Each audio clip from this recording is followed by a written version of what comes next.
viewers, welcome once again to this channel, Joe Mwai's channel.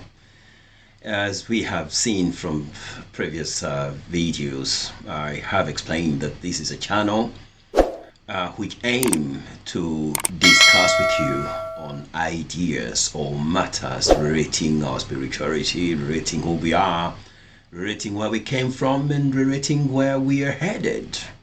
And in my last video, I shared with you a new discovery that I have recently made, but it is a discovery that is a culmination of over 25 years of research, where I interrogated on the facts and the contradictions that we get in such books as the Bible, and tried to understand the existence of an infinite, perfect God who is infinite in every way. And from what I gathered and what I shared with you in the last video, the God of the Christians does not fit into that kind of a God, nor does the God of the Muslim, nor does the God of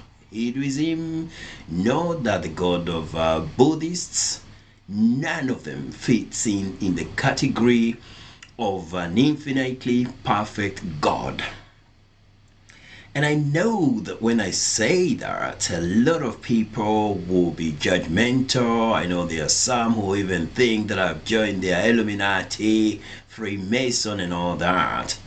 But what I have here with you and what I want to share with you is something that is based on fact, something that we can relate with, something that is so simple to understand, and something that will show you that yes, there is a God out there, but not the man-like God that these religions of the world have presented to us, but that instead the God whom I'm talking about and whom I discovered only recently is a God who does not even know this existence or this realm of existence, which is a material realm of existence that is represented in the or by the universe, the material universe that scientists tells us started from the theory of the Big Bang, from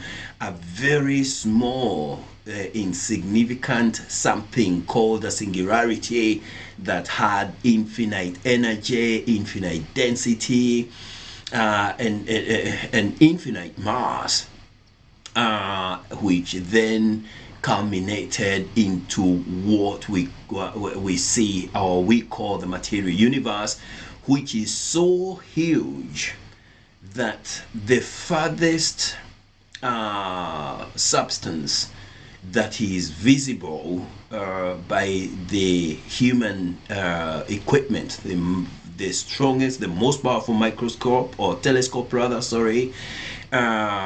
says that it is based somewhere 13.5 billion years away, and that the whole universe, the diametrical or the diameter of the universe is so huge that light would take over 94 billion light years to cross. And I explained in my last video the significance of such a distance. It is so ginormous, it's so huge, it is astronomical. But irrespective of the fact that we have such a large universe, which was created by somebody who was outside that universe, because that is the logic explanation of a creator of such a universe, the universe is still finite. And the God that the Christians present to us is an infinite God. They call him the Omnipresence. But then I queried and could not understand how an infinite God would then be able, from his infinitude, be able to create something outside his infinity, because that poses what I would call an oxymoron. It poses a challenge because infinity implies all. And if infinity is all, and God is in that infinitude, and his spirit is everywhere, omnipresence of that infinity, then to say that he has gone out of that infinity to create something outside or opposite of his spirituality presents a problem, because it indicates that we can have more than all, because infinity is all. And if he has created the material universe inside his infinite realm, then that nullifies the infinitude of his spirituality or of his being.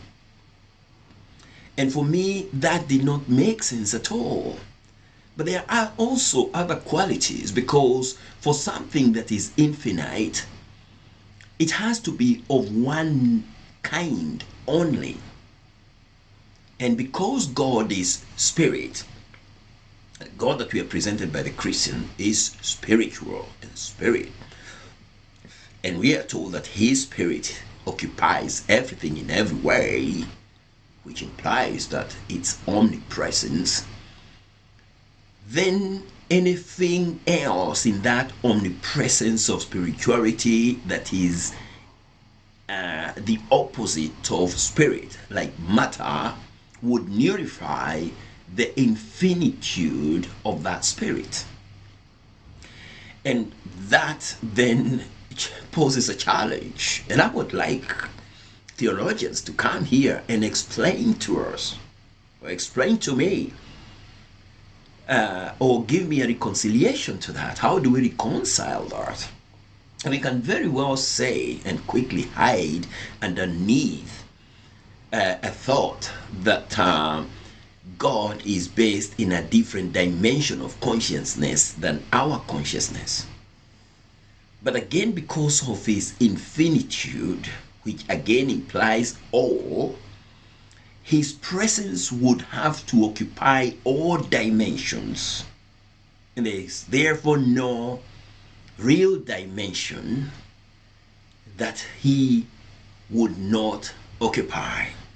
And therefore, this dimension of consciousness he would also occupy. So these are some of the challenges that sort of prompted me to dig deeper into the aspect of understanding, in order for me to try and get it right, because I was a Christian, and a very deep Christian at that, a born-again Christian, and I wanted to understand without a shadow of a doubt. And I would talk to men of the color. Most of them would say those things that we have no conception of, we should leave them to God, matters relating to his aspect.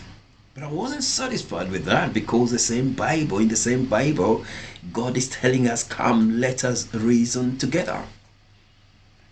And so I wanted to be able to reason out, and the aspect of, for example, his wrathfulness, his jealousness, his anger, his ability to choose some over the others, all again did not make sense to me. They fell short of an infinitely kind, infinitely humble, infinitely compassionate God, infinitely patient God, infinitely gentle, infinitely generous, infinitely kind of a God. Because for God to qualify in infinitude, and I'm talking of a Christian God to qualify in his infinitude, in his omnipresence, then his humility would be infinite. All his qualities should be infinite. And also because he's not in time, as I explained in my last video, he cannot change at one time and change again at another time. So he cannot be a loving, kind God at one point where he loves us so much, and then at another point he's disappointed with us and therefore has to punish us. He's very angry with us and even want to kill us or send us to hell to burn forever. And then he changes again, and then he's nice to some other people. That is more of a man-like God, an anthropomorphic God. But I'm talking about a God who is a monad in every way, who is of one kind, one nature, of a unitary, a God who is not in time, and therefore one who is in the infinite, instantaneous now, which means that he's the same yesterday, today, and tomorrow, which implies that he cannot change today to be angry because he's out of time. And if he was to be angry, he would be angry without a beginning and without an end. If he is kind, he would have to be kind without a beginning, without an end. And if he is loving without a beginning, without an end. And therefore it does not matter what man does in between, but the love of God will supersede that to infinity and for eternity, which means that he wouldn't have had the time to get upset with Adam and chuck him out of the metaphorical Garden of Eden. He wouldn't have had to curse man. He wouldn't have had to send his son Jesus Christ to come and save the world. He wouldn't have done to send his prophets and even all the purported messages of God that the world has seen over the years, because he would not change in time. So I do have a problem with that. I do have a problem with that kind of a God. And for me, that kind of a God misses some marks in terms of infinite perfection or perfectness. And again, that aspect of a material creation where he would send man and subject him to what we see all around us. And sometimes it is very sad, it is heartbreaking. I work in the care industry, and sometimes I work with people born with disabilities, and you look at them and you say, why God? Why would God give or bring such a sort of create such a person to suffer, to go through what they go through? And I know some people will try to reason out and say that it is in order to glorify his name, but sort of that. I mean, does that really, glorify his name for some people to suffer that his name may be glorified? Is that kind of a God, a loving, nice or good God, infinitely loving, infinitely nice, infinitely humble, infinitely perfect? Or is he then not an evil God that will want to thrive at the suffering of other people? If you go to some parts of the world and you see starvations and children who are young on their mother's laps, trying to cling onto their mother's breast and suckle the last drop of milk from their mother's breast, but the milk has nothing, and all you can see on the mother's face is a drop of tear as she cried, calling upon that God to even give her a drop of water, a morsel of bread that she can eat and produce some milk that this child can survive for a few more days. And yet, that child goes on and dies after suffering, organs fail, malnutrition, immunity goes out of the window, and the slightest infection kills that child through a suffering that I wouldn't want you to even start imagining. How do we explain that? A God who will cause the rain not to rain for some parts of the world for months or for seasons, and on the basis that possibly some, as we are told, some people have sinned, and prophets from all over, preachers from all over the world are calling upon those people to repent, but the people who are suffering are not the ones who have responsible for the sins so proclaimed.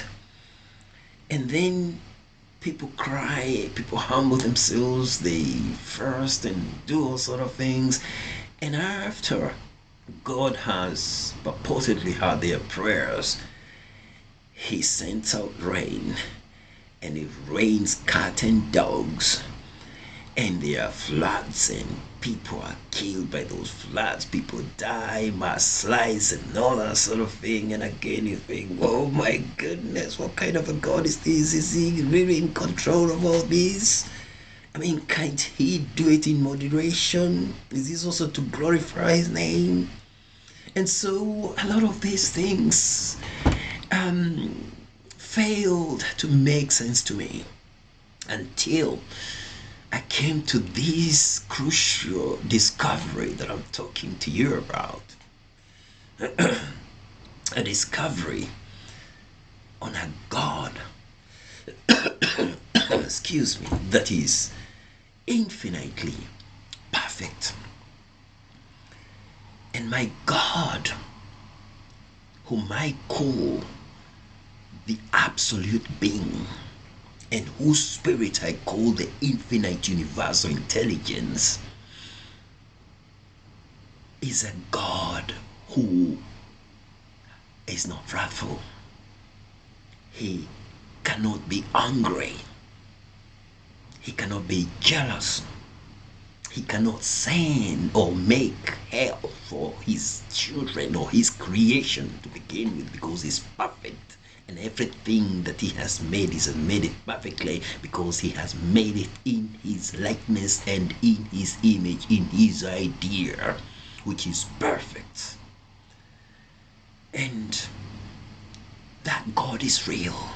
Even scientists will attest to it, because there is no denial by anybody, philosophers, scientists, atheists, and name who does not acknowledge that there is intelligence out there. But people have never thought to ponder upon what intelligence is. Because intelligence is brought about by your self-consciousness, self-awareness, where you can say, I think, therefore I am. It is in your ability to think that you have your being, and thinking is a quality of intelligence. It is your mind's ability to process thought. Your mind's ability to process thought gives you your self-consciousness. And your self-consciousness, which is your self-awareness, gives you your life, your being. And your being is your life. And Your life is the reality in the truth of your existence. And reality